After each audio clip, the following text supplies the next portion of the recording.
今天我们来改装这一条裙子，这是由一个双袖的改成一个单袖。首先就把这个袖子这边袖子拆出来，这个领口也拆出来了，然后进一步把它两边收一下，把一个吊带在这里。我们先在模特上面比划需要的弧度，这个是后片，用大头针把它别好，固定好位置，然后拿手针来缝，把它缝一遍，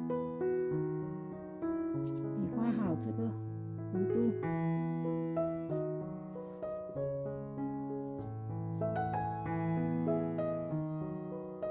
因为这个布料有弹性，所以缝的时候要宽松一点，这样穿起来的话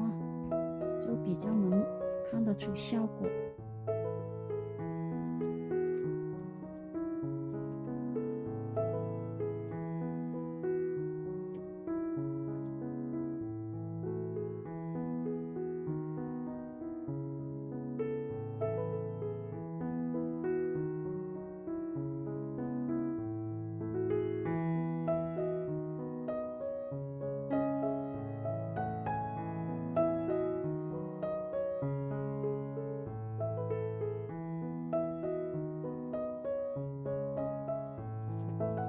这里是小袖口，也是一个顺滑弧度。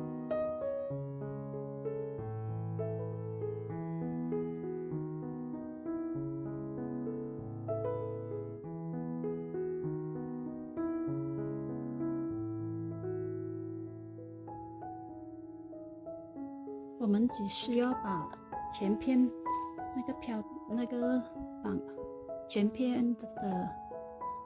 连接带给缝好，后面的就给它放在那里，到时候调节高度，到时候调节长度。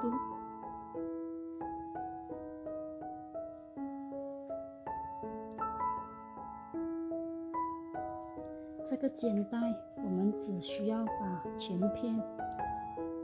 连接前片就行，后面的给它可以试穿的时候可以自由调节需要的长度。